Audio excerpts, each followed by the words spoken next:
And hi, I'm Paul Gibbons. This is an introductory video for potential students on Wyzant. Here, let's get after it. I went to the University of Wisconsin. I spent some time as a professor there, which was kind of wonderful to go back there and be on the other side of the fence. My hobbies are gaming. I play poker and League of Legends, which young people tend to identify with. I have two sons. One's a college sophomore and one is 13 in 8th grade. I lived in London for most of my life, even though I don't sound like it. And I like to exercise, even though I don't think I'll ever look like the dude that's pushing that tire. Um, I mostly write books these days, and I'm sure you've seen this meme traveling around the internet. What my friends think I do: crash all day on the couch. My mom thinks I'm playing computer games all day. Society thinks I'm making mad dollars signing books for people. Publishers think I'm a lazy SOB and don't get the work done on time, and so on and so forth. But I have written some books. I'm coming up with my 6th book in February of 2024, probably. Some one of them's a bestseller in a very narrow category. I want to say J.K. Rowling isn't quaking in her boots that I'm about to overtake her as the most successful commercial author of all time. I think she is.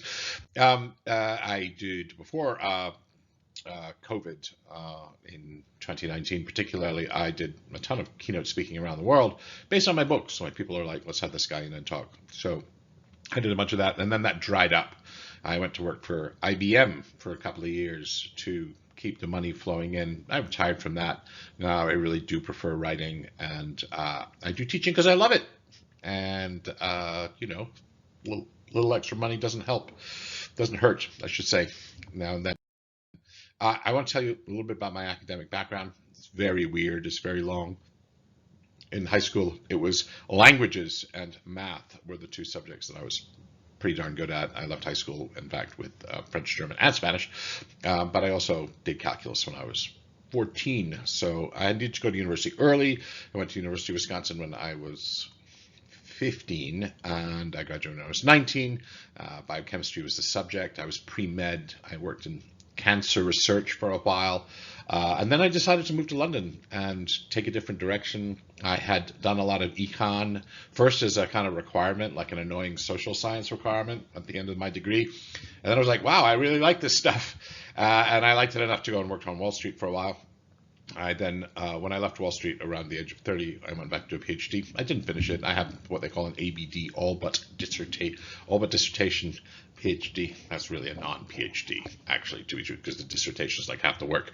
But anyway, I did that, and then I did, when I became a management consultant, I did a master's in industrial and organizational psychology, and then did a master's in philosophy, ethics, political philosophy. I then did some graduate study in econ and philosophy, and you can get the picture. Like every decade, I kind of go back to university one way or the other.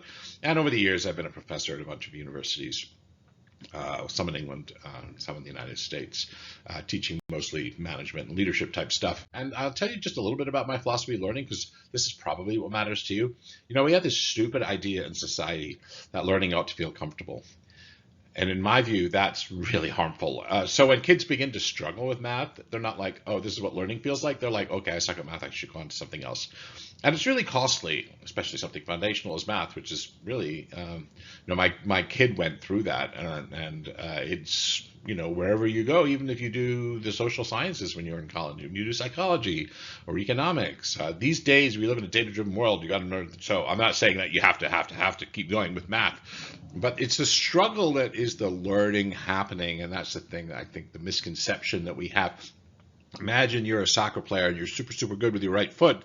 And to be a good soccer player, you have to be really uncomfortable because you have to use that left foot almost equally as well. And that feels clunky. It feels awful. And you miss everything. You miss all your shots. If you try and do that during a game, you'll miss, right?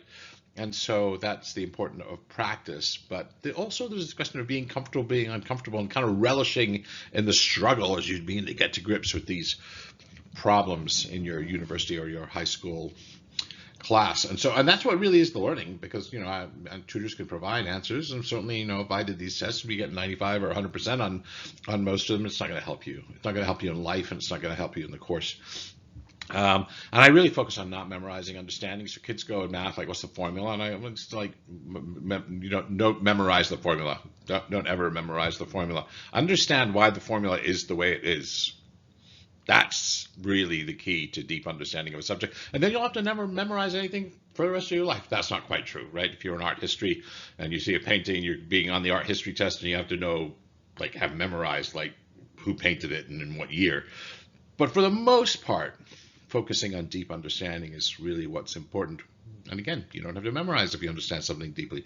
And I also focus on teaching critical thinking schools. So that's about it. I hope that's not too long. I'd be delighted to work with you or your student if you're a parent using this for the first time. Thank you for listening.